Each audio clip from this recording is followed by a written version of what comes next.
People are driven by emotions. They make decisions that impacts the business profitability, their teams, that impacts their day-to-day work, that impacts their family lives, that impacts all other aspects of emotion. So emotional intelligence is a science where we talk about identifying your emotions, managing them effectively in yourself, also understanding emotions as that of others, and manage them as well. So the point is, we are as good as how we manage our emotions, as simple as that. So, it's all the more reason why we need to ensure that emotions act for us and not against us.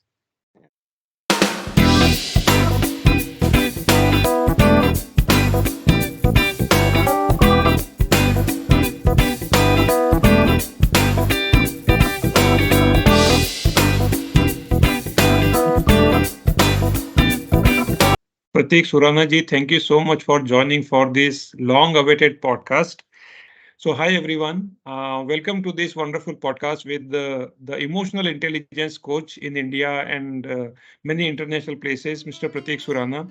He is the one who really helped so many people, organization, and then individuals to grow and develop into their life with the help of emotional intelligence. So, Pratik ji, thank you so much for joining today for this podcast. And briefly, please share about your journey. और मैं चाहूंगा Okay. कि जितनी भी बातें आप बता सकते हैं, share about your family background. You come from very strong family, with the as casually we were talking that your father belongs to, he was a historian, and share everything, about what brings you to this space of emotional intelligence. So thanks a lot, Pankaj, for your kind words and introduction. So, and hello, everyone. I'm really glad to be with Pankaj over this podcast, and I'm really happy that after long awaited, I mean, we've been talking, me and Pankaj have been talking for it for almost 3 months or 6 months now, and I'm really glad that we here finally. So I come from a remote town in Marathwada region of Maharashtra called Hingoli. I'd like to start my journey from where I originated. And I was born, brought up, raised, spoiled, whatever you may call it, in that small town. And, grew amongst various influences, as you rightly said, Pankaj. My father was one of the biggest influences. My mother is one of the biggest influences in this. During those times, there were only two, three options. All right. And one of the options was medical, another one was engineering, and the third one was chartered accountancy. So, as everybody's parents would think of, okay, I was asked to choose out of these three careers, and I wasn't really good in biology, so I opted for mathematics and eventually went for engineering. After reaching there, उस समय यहाँ पर महाराष्ट्र में एक Latur pattern was very famous. Okay, जहाँ पर आप अगर modern day three idiots movie से अगर मैं कंपेयर करूं तो चतुर रामलिंगम बनाने की फैक्ट्री हुआ करती थी वो. So somehow there were a lot of people who came from that pattern, and they topped the list and academically very bright. I was more influenced in sports as well, so I played under 16 Jastanwala Trophy cricket as a wicket keeper and a batsman. I started playing tabla from the art side.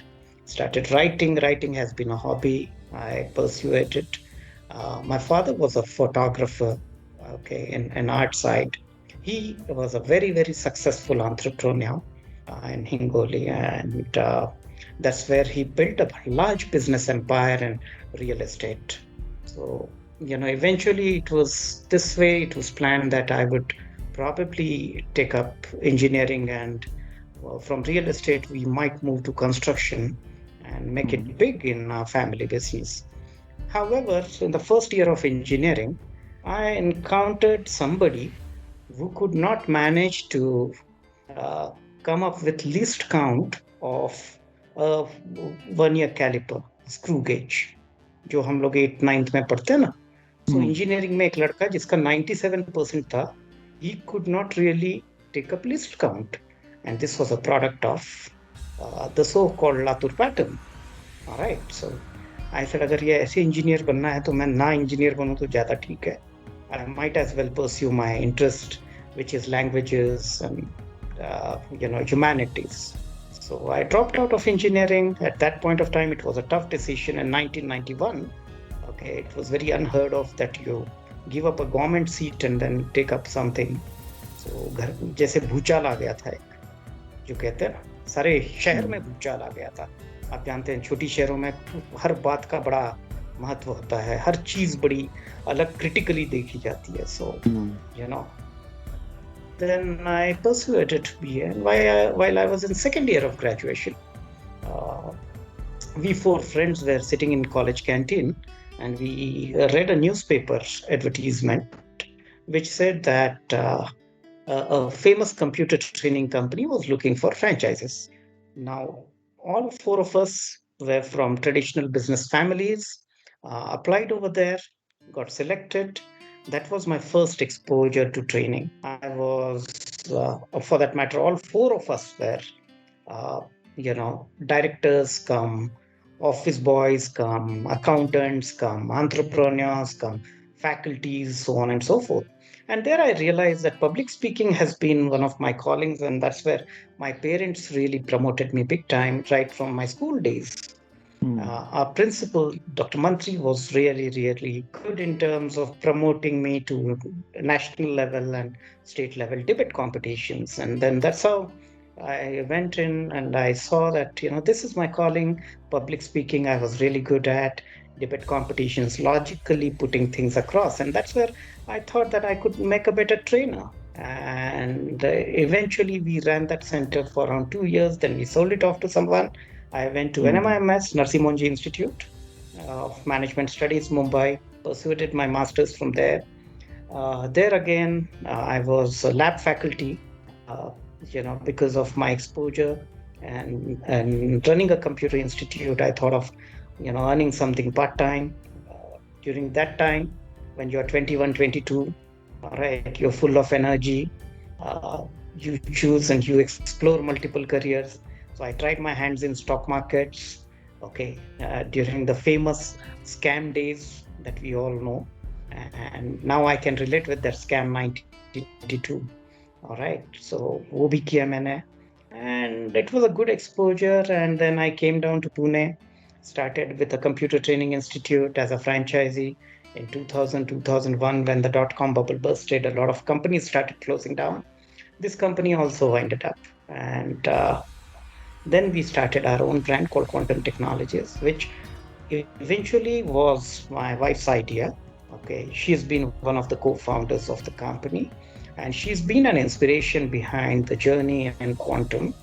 And she really promoted me when we were deep in debts, and 2000 2001, when the entire consolidation of IT industry happened. It was not a very encouraging time to start your business, but she's been a guiding force. She asked us to start with this, started with the 2004. We diversified into corporate trainings.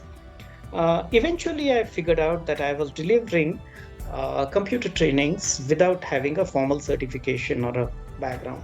So I registered myself for Master of Computer Applications in Pune University, completed that externally. And one fine day, I was going to Fiji Islands in 2007 for delivering a training program.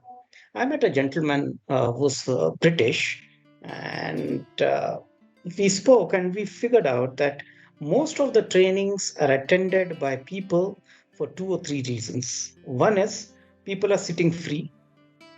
B is the budget need to be exhausted and the L&OD manager has to meet his or her KRAs. All right. And the third reason is probably the manager feels that there's something lacking in this person. So I Hmm. felt that none of those are the right reasons for doing it. I pursued my doctorate in learning and development from an MIMS. By then, it was a deemed university. Went on to do that, and I felt More than technology programs, again, my interest moved to behavioral aspects where psychology has been one of my favorite subjects. Studied industrial psychology, went on to do my second doctorate in emotional intelligence, registered in University of Southampton, UK. By then, we partnered with somebody in UK and carried out online learning and development academies for UK and India through this company. And then I started studying. One of my articles, which I published on LinkedIn, called The Darker Side of Emotional Intelligence, got picked up by a professor in Buena Vista University in San Diego, US. And he, then this is made as one of the syllabus areas of industrial psychology in Buena Vista University. So that promoted me to go for more, and eventually I went where I am. So this has been a journey, Pankajji. In 2014, we established a company in Singapore to explore the global markets, and those markets have, to Southeast Asia, we've done a lot of programs. One client leads to the other, that leads to the third, and the journey continues. And I felt that there is a need of people to understand their emotions and how it impacts their day to day work, their business, their personal productivity, so on and so forth. So we picked up this area. We established a foundation called Quantum Foundation.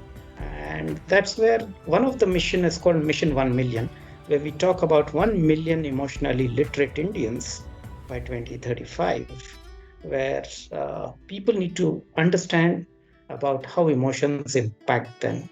This is what we call it as emotional literacy. So that's been the journey. Very nice.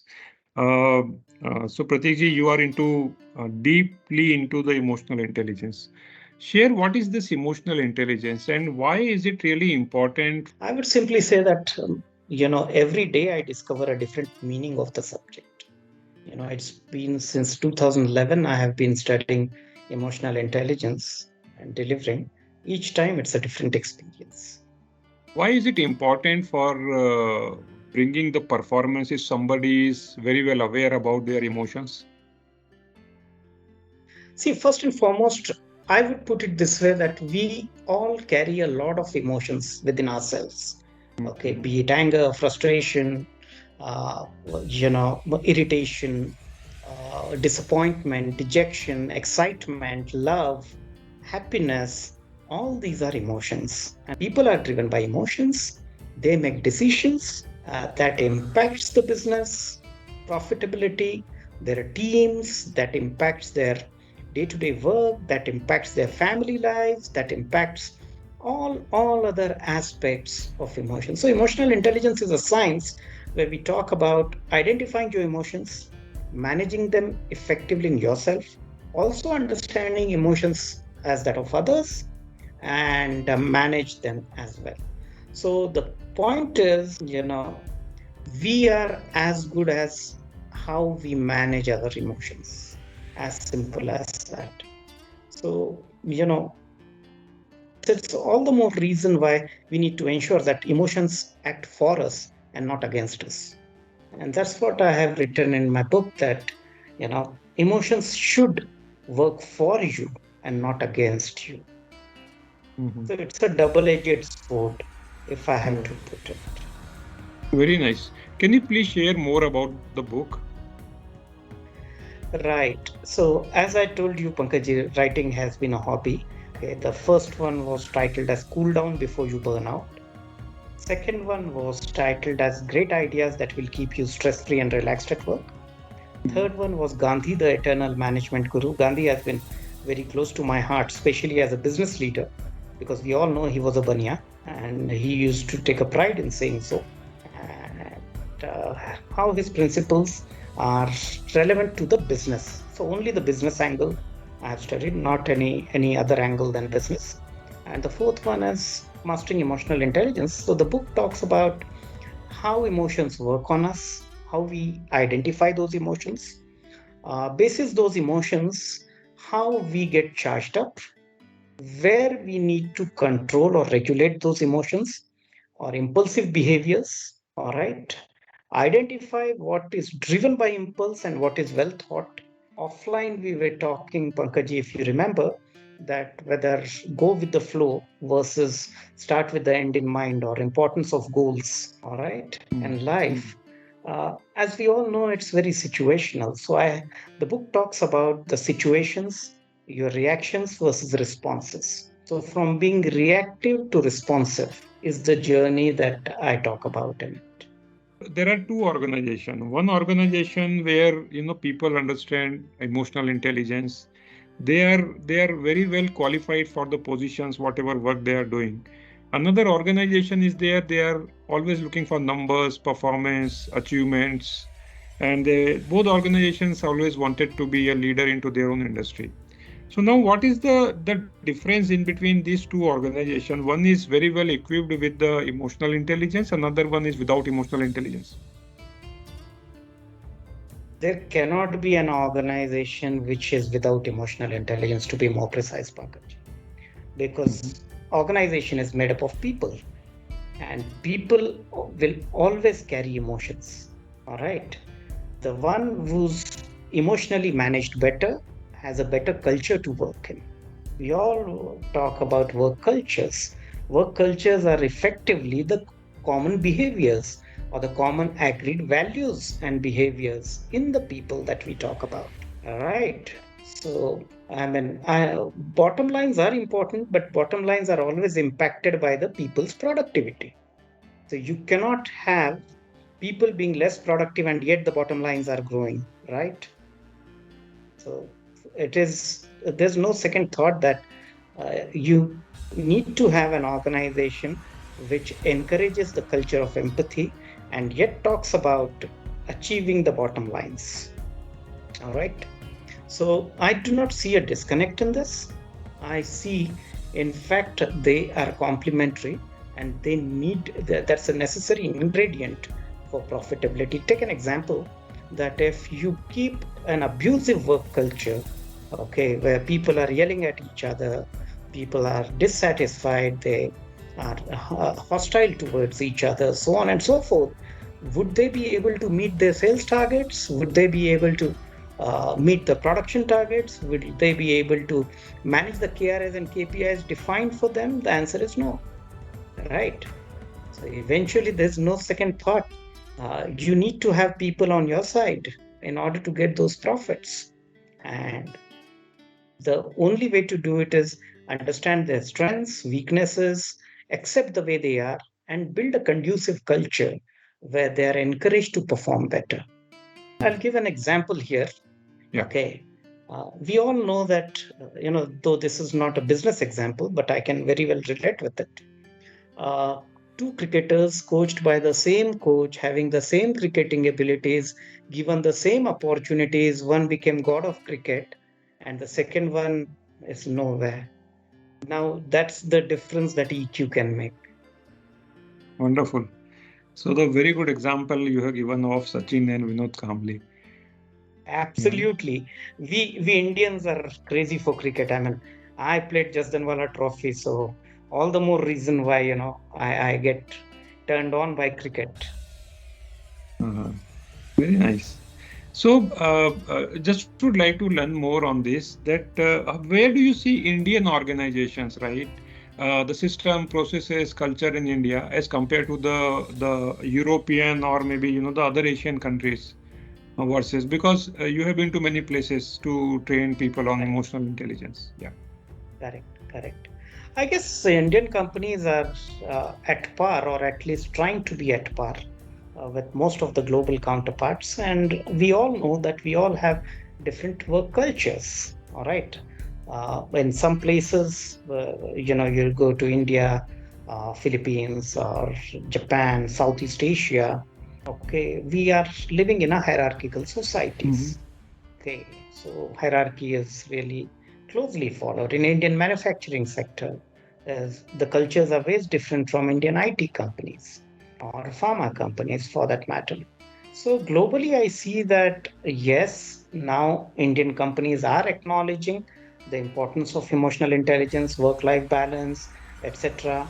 But still, the boss is always right, wala thing. Eventually, with the new generation coming in, is slightly reducing and is getting better. In Western world, especially in European countries, other than UK, I've observed that there's a lot of emphasis on work-life balance, where I'm well taken care of. There's more of flat hierarchies, where there's an outlet that I voice out my opinion. I tell people what I feel about a particular project, about a particular budget, so on and so forth. Slowly, India is inching towards that. You go to Southeast Asia, again, to serve is a culture. These are the countries where I have done most of the businesses from. Whereas in the US, it's more individualistic as compared to the collective aspect. So the difference is in terms of the value systems. Ultimately, the companies are reflection of the societies that we are, right? Mhm. If we are a hierarchical society, we bring that at the workplace, isn't it? And respect for women, uh, equal equality for women. For example, I went to Middle East for a few companies, and I saw that there's a lot of European influence now bringing in, which is empowering women at the workplace, which Mhm. otherwise was not there earlier, Yeah. right? So I guess now with the new generation coming in India, in Middle East, okay, we're slightly moving from being heard to being felt to treating people with the dignity that they deserve, Okay. Uh, right? And even the yeah. legal aspects of businesses are promoting a lot of equal opportunity employer or equal opportunity provider employer being seen. Even the way LGBTQ community is represented in Europe or in Southeast Asia, okay, Mhm. they're not represented in India or Middle East till date. All right. So still there seems to be some biases, which over the period of time would definitely be there. Yeah. So So, diversity, inclusion, these are the areas which we are still working on, but I'm mhm. sure going further it would be. Yeah. So these areas are work in progress, especially for Middle East and India, especially. India Right. is what I would say. So, Pratik ji, these emotional intelligence, coaching, these all the softer aspects are really very much important. But when it comes to the business numbers, when it comes to the last 5 days of closing, right, where Mhm. people really munching the numbers, doing a lot of manipulations. So this is the time where the language really important, where taking care of the emotions of my team member is really important. And how do you see this, the role of a leader here now? यहाँ सारा culture agriculture बन जाता है. Agriculture better होता है, मुझे ऐसा लगता है एग्रीकल्चर. कई बार। हाँ, एग्रीकल्चर हाँ तो भी जी, बेटर होता है. तो हाँ जी, यहाँ पर how do you see the role of organization, the top most leadership specially. Correct. I think यहाँ पर ही सही लीडरशिप की पहचान होती है। How leader is calm if the numbers are not met, how he or she helps an important emotion called anxiety, okay, in check in himself and in his team members, in terms of ensuring that the team is intact during the crisis time, encourage people saying that, look, we might miss these numbers by a whisker, but that's not what it is. अगर आप high heel पर जा रहे हो और आपकी गाड़ी continuous high first gear में है, तो आपका इंजन गर्म होना ही होना है। आपको ईज आउट करना ही पड़ेगा ना। आपको थोड़ा सा उसमें से स्टीम निकालनी पड़ेगी कहीं ना कहीं। Or I understand that, at the end of the day, we all are answerable to the shareholders, to the board about the numbers. और जब numbers meet नहीं होते हैं, एक दूसरे पर एंजाइटी पास ऑन होती है, एंगर पास ऑन होता है, फ्रस्ट्रेशन पास ऑन होता है. यही समय है कि हम उन सारी चीजों को पहचानें. Our senior leaders need to be supportive here, saying that it's okay to fail. I'm okay if you fail a couple of times. Your intent was right, you did really good. मैं हमेशा ये कहता हूँ कि reward excellent failure, but punish mediocre success. Hmm. Okay, Repeat जो again, very, very important one here. reward excellent failure, but punish mediocre success. So जो true. mediocrity से खुश होके बैठ गया ना, ओके, वो अपने कंफर्ट जोन में चला गया. And Hmm. वहीं से उसका डिक्लाइन स्टार्ट होता है. If the person has failed, okay, there are excellent example of failures, all right, and उसका इंटेंट राइट था. कुछ चीजें प्रासंगिकता कह लीजिए या उसकी अपनी समय की मांग कह लीजिए, नहीं हो पाई हैं. तो यू नो उन वास्तविकताओं को भी तो हमको देखना पड़ेगा, Hmm. Right. So a Hmm. Lot of it is situational. For example, अभी परसों की मैच हुई है जी, जहां पर हम बांग्लादेश से हार गए थे. Now if we go to see, it was a case of good failure. I would look at it from this angle. Of course, we lost a match, but then there's much more to it. ये success driven जो जो हमारा mindset है, उसकी Hmm. बजाय हम अगर empathetic होकर सोचे तो we found an excellent finisher in Shubman Gill.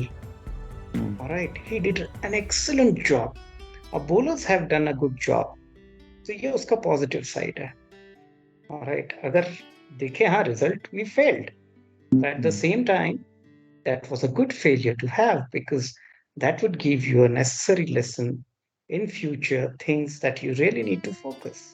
And these things are situational, they would keep changing from time to time. Yeah, And with a little success, if you enter into a comfort zone, that's the first step that you're going to decline. very nice. Pratik ji, you have been in touch with many, organizational leaders. How do you see, Yes.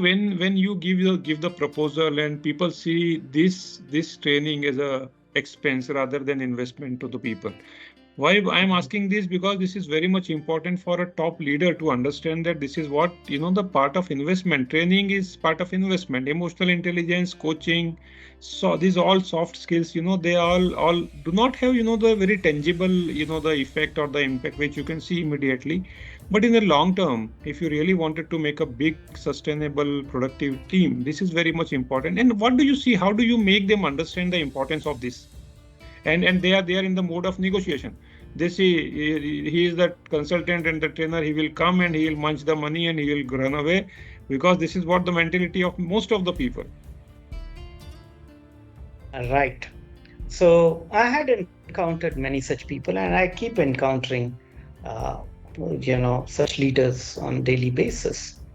I give them an example where, Azim Premji once said that he wanted Wipro to be an ever-learning company, and that's the reason why Wipro is where it is.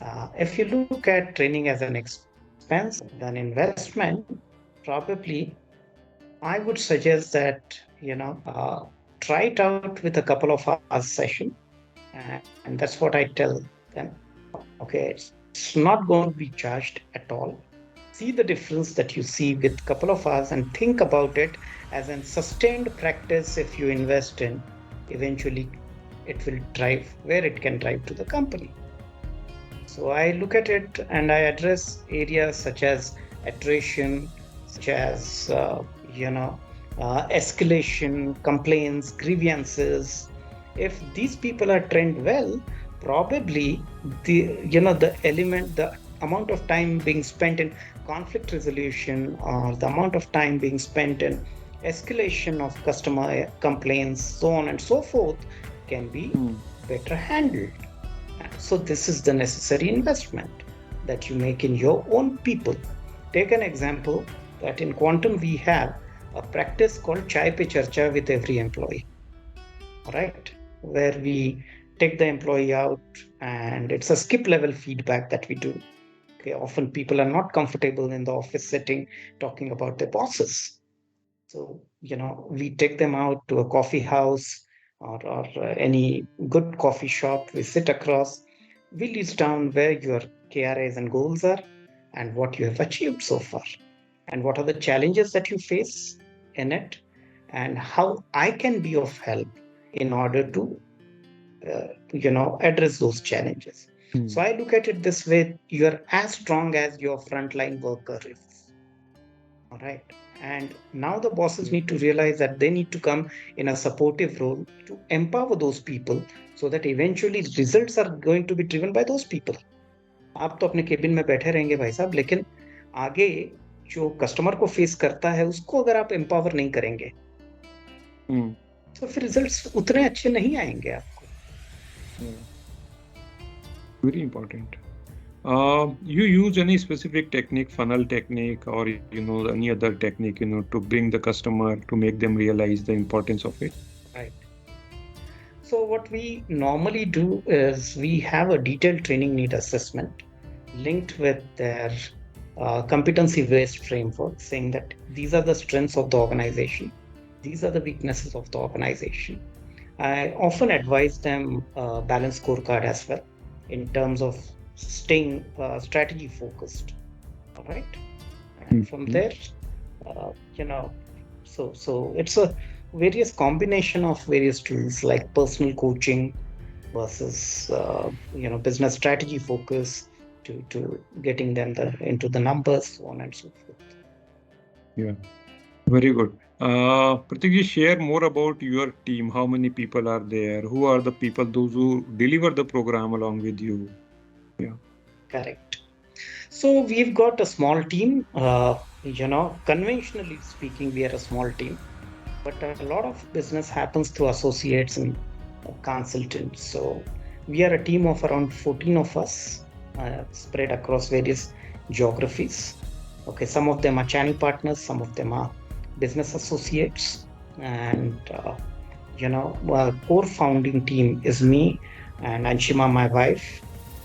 She takes care of the key client engagement. We have Vinayak, who helps in terms of sales, customer acquisition, key account management. Manish, who takes care of the accounts and onboarding of the accounts, new accounts. We have two more trainers with me, Tripti, who takes care of a lot of soft skills and behavioral aspects. Dilip was more on the data analytics on the technology side, the data sciences, the big data, so on and so forth. Then we also have Anjali, who takes care of a lot of behavioral sciences. I do deliver programs on cross culture and coaching, okay, Mhm. apart from emotional intelligence. And, Shreya, who takes care of the finance function, okay, Kanchan, who's into HR, and, our own cultural uh, aspects are driven by her. Uh, Mona Lisa has recently joined us in terms of handling operations, Yeah. getting the right source trainer. We have a manager operations, whom I call her as our superhero and super lady. Okay, Chaitali. She takes care of the critical areas, setting expectations, training need assessment, understanding the client, and then getting the right trainer. Apart from that, we have got a team of around 3,000 plus trainers, whom we empaneled and whom we call as and when the requirement comes in, matching to their skills. Very nice. Very good. And Yeah. in Singapore company, I have got Roger, who's my co-founder. And Roger and me, we've been together for around 9.5 years. He takes care of all the statutory dues and requirements in those areas. We have Vida in Philippines. She's our channel partner. Ken again in Philippines, who's also Ken and May Ann. So this husband wife, they really help us develop the markets, get the clients. This is our Very, team. very nice. How do you keep the cohesiveness in the team? Because I understand it's not a very big team or large team. It doesn't matter whether large or big, small, whatever it is. But what are the frequent interventions which keep your team intact? As I've said, Chai Pe Charcha has been one of the Hmm. important aspects where I connect each of them one on one, understand, their pain areas, help them with their pain, aspects. Uh, and in the beginning, a lot of companies have this exercise of putting KRAs and KPIs, and then simply forget about it till the time the next appraisal cycle happens. We don't do that. We Hmm. carry out something called as okra meetings, objectives driven KRAs. So on regular basis, we sit with them, understand the annual goals, broken down into targets, where they are, okay, basis what has been decided, and what is the support that they need in order to achieve the gap or fill the gap. Yeah. Then there are formal and informal feedbacks which are given, okay, in terms of their conduct, in terms of their performance, in terms of their overall aspect. We also tell them that this is their potential and this is what they can do. Me and Trupti help them in terms of coaching them and enhancing their skills further. And there is an internal training that happens for all of us. For example, where I put certain goals for myself, and I have expect everybody to put the goals. So it's like goal focused, objective driven. Okay, more KPI focused and performance driven organization. So once those areas are clear, the cohesiveness comes in automatically because everybody is working for a common objective, right? Hmm. Methods अलग अलग हो सकता है, and we should accommodate everybody's differences best possible. And Very so good. the moment they are goal focused, they become cohesive. Good. So more success they achieve, more money will come into the account, more the chances for the growth. That will bring people, as you said, that the goal oriented, okra. This is something very Right. good, acronym which I will remember always. Very nice. हम लोग भिंडी बड़ी पसंद करते हैं ना Indians. Ah. Great. Pratik ji, are we missing anything? Any message would you like to communicate to our audience or the viewers? I would simply say that, never undermine your emotions. It's important to recognize them. It's Hmm. important to, ensure that you are in touch with your emotions. At the same time, you understand from where the other person is coming. So whenever you feel that, you're getting angry, you're getting frustrated, understand the reasons why. All right. Uh, have a little patience with yourself, and it's okay to fail. Okay, we Indians are give a lot of emphasis on success. Okay, I'm not saying that we don't need to be competitive. We of course need to be competitive. We live in a competitive world. Hmm. So, but at the same time, not at the cost of your mental health, Hmm. not at the cost of your emotional well-being. All right. So emotional well-being, mental health, it's equally important. Give its due importance to it. Understand people are emotion driven. Okay, and a lot of it is situational. Okay, Hmm. समय मूल्यांकन करेगा आप जो भी निर्णय क्षमता है आपकी. Okay, so let it be as objective as possible and identify your emotions and be in touch with them. We do have a free EQ test on our website, qicpl.com is our website. You can go through, appear for it, and be assertive. All right, that's what I would want to say. Very nice. So before we close this, I am a manager, very impulsive. mm, Every small information which comes not in favor with me really make me disturb me, put me in the space of stress, and then that percolated down to my each and every team member. Now everybody, I'm 100% stressful. I just give you 10% to all my team 10 team members. mm. So, would you like to suggest some technique or something, very suddenly, one important small information may put me in the anger, why this happens? I never did this. I become reactive on in most of the places. Right. So I will only tell you a few facts about such things. Okay. One moment of patience during, moments of anger. Okay. During one moment of anger can cause a lot of moments of regrets at a later stage. Mhm.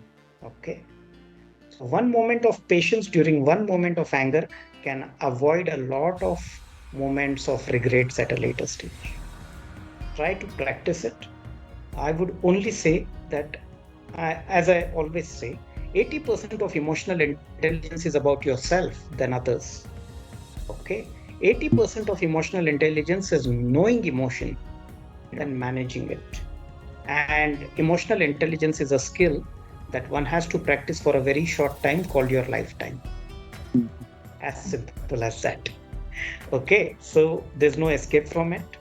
If you are frustrated, you are angry, just practice some deep breathing exercises. The oxygen level in the brain would increase. That would help you reason with your emotions for the time being.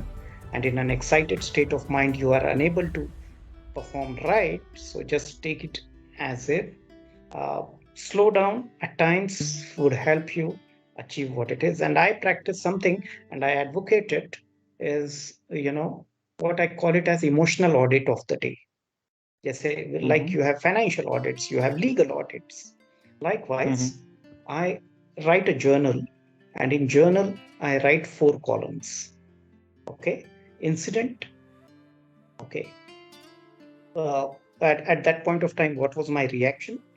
So first column is incident, the second column is reaction, third column is emotions, and fourth column is end result.